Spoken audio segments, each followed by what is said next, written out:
안녕하세요. 펀드매직입니다. 구독과 좋아요 부탁드립니다. 카카오 똑똑한 4차 산업혁명 분할매수 펀드의 운용 규모가 감소하고 있습니다. 그래서 저는 이 4차 산업혁명이 끝나는 테마가 아닐 수는 있겠지만 펀드에서 돈이 나가는 부분에 대해서는 사실 그렇게 좋게 생각하지는 않습니다.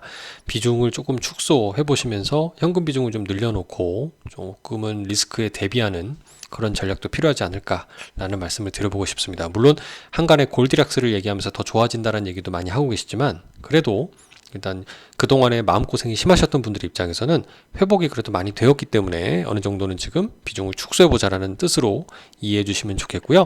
8월 성적표를 통해 시황 분석해 보도록 하겠습니다. 일단 한 달간 0.26% 상승을 했는데 빨강색이 4차 산업혁명 ETF 분할매수 펀드 연초 대비 12%가 났고요. 나스닥 투자하면 야 22%나 났는데 라고 하시는 분들이라면 이 펀드의 지금 주식 비중이 63.6%고 나머지가 채권이거든요. 그러니까 한 22% 정도의 60% 하면은 거의 뭐 2, 6, 10이니까 한 14% 정도 나는 거죠. 그러니까 유사합니다. 올해 연초 12%가 났다는 얘기는 그만큼 나스닥 대비해서는 주식 비중이 적게 들어있어서 그렇다라고 어느 정도는 설명이 되지 않나라고 말씀을 드려보고요. 이게 이제 21년도부터 최근 3년 기준으로 보여드리면은 여기 21년도 11월 9일이 중요합니다. 제가 왜 11월 9일로 보여드리고 왜 마이너스 아직 5% 수준이냐. 그 이유인즉슨 여기 보이시죠?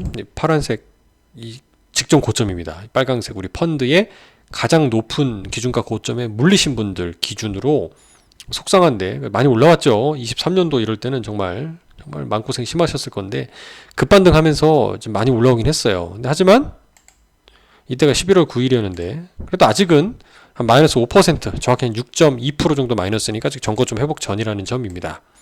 그리고 이 펀드의 지금 설정액이 순자산은 실제 가격이 오른 거를 반영한 거고요. 이거는 실제 이제 보유 주수입니다. 주식으로 따지면 이게 펀드의 설정액은 고점을 찍고 점점 줄어드는 모습들이 좀 안 좋습니다. 펀드 규모가 감소한다는 얘기는 투자자들이 변심하고 돈을 뺀다는 뜻이거든요. 물론 이게 투자하고 있는 이 4차 산업혁명 관련된 ETF들은 미국 상장 ETF이기 때문에 뭐 종목에 문제가 생기거나 그런 부분은 아닙니다. 워낙 규모도 크고 유동성도 좋은 상품들이긴 한데 국내에서 4차 산업혁명에 관련된 진짜 ETF 열기가 투자 테마가 식어버린 느낌은 좀 현저해 보입니다. 매니저 노트상의 특징적인 부분은 없고요. 이것도 전고점 가지 않았다라는 것은 보입니다. 운용 성과 면에서도 반도체만 조금 마이너스를 기록을 하고 오히려 나머지들은 섹터는 플러스를 기록하는 성과를 보여주고 있습니다. 이제 배분 비율로 보면은 클라우드가 가장 높은 비중을 차지하고 있고요. 이어서 전자상거래, 그 다음이 이제 블록체인이네요. 그리고 여기 보이시는 인터넷 순서가 좀 꼬여 있네요. 클라우드, 인터넷, 그 다음에 블록체인 순으로 높은 비중을 차지하고 있는 것을 볼 수 있습니다. 나머지는 이제 채권 등으로 국내 채권 등 이거는 판매 유동성 및 분할 매수 팔아서 저가 매수해야 되니까 채권으로 들고 있다고 보시면 됩니다. 이 펀드 중에 특징이라면 이제 지금 주식 비중은 앞서 보여드렸던 63.6%가 이제 주식 비중이고 나머지 채권이라는 거. 예, 그리고 향후에도 분할 매수하겠다는 얘기는 똑같이 반영이 되어 있는데요.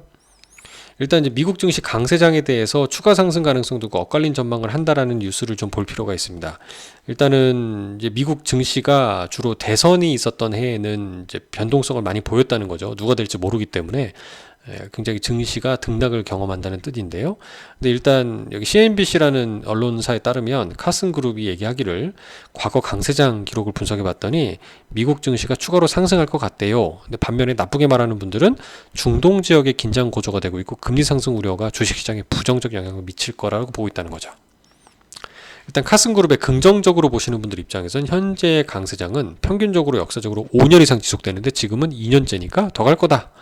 라고 굉장히 좀 되게 단순한 논리지 않나 생각은 드는데 과거 통계가 그랬다니까 이렇게 얘기를 하고 있다는 거고요. 찰스 슈왑의 케빈 고든이라는 분 역시 강력한 수익 성장세가 상승장의 주요 동력이다라고 얘기를 하고 있는데요.